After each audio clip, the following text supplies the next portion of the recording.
বার্তা এক নজর, সবার খবর সমান নজর। হুগলি চুঁচুড়া অস্থায়ী পৌরকর্মীর পচাগলা দেহ উদ্ধার এলাকায় চাঞ্চল্য। হুগলি জেলার হুগলি চুঁচুড়া পৌরসভা 16 নম্বর ওয়ার্ডের হালদার বাগান এলাকায় এক অস্থায়ী পৌরকর্মীর পচাগলা মৃতদেহ উদ্ধারকে কেন্দ্র করে চাঞ্চল্য ছড়িয়েছে। মৃতের নাম শিবু দেবনাথ, বয়স 70। তিনি দীর্ঘদিন ধরে হুগলি চুঁচুড়া পৌরসভার অস্থায়ী কর্মী হিসেবে কাজ করতেন। স্থানীয় সূত্রে জানা গেছে, গত কয়েকদিন ধরে কাজে অনুপস্থিত ছিলেন শিবু দেবনাথ। এদিন বাড়ির আশেপাশে থেকে তীব্র দুর্গন্ধ ছড়িয়ে পড়লে এলাকাবাসীদের সন্দেহ হয়। বাসিন্দারা কাউন্সিলরকে খবর দেন।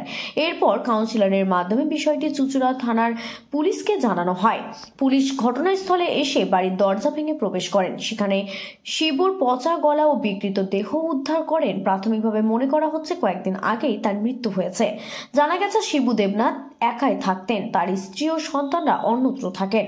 ফলে মৃত্যুর পর দীর্ঘ সময় কেউ খোঁজ নেয় না, মৃতদেহ পচে যায়। পুলিশ দেহটি উদ্ধার করে চুঁচুড়া ইমামপাড়া সদর হাসপাতালে ময়নাতদন্তের জন্য পাঠিয়েছে। হুগলি চুঁচুড়া থেকে রাজেশ দেবনাথ। প্রতিবেশী এবং বন্ধু ছিল, কিন্তু 3-4 দিন ধরে ওকে দেখা যাচ্ছিল না। পৌরসভায় অস্থায়ী কর্মী, হঠাৎ আজকে সকাল থেকে পচা দুর্গন্ধ পাড়া প্রতিবেশীরা জানতে পারে, শুনতে পায়। তখন আমরা এদিক ওদিক করে পুলিশকে খবর দিই। পুলিশ এসে মৃতদেহটাকে উদ্ধার করেছে। এখন হসপিটালে মর্গে পাঠানো হবে।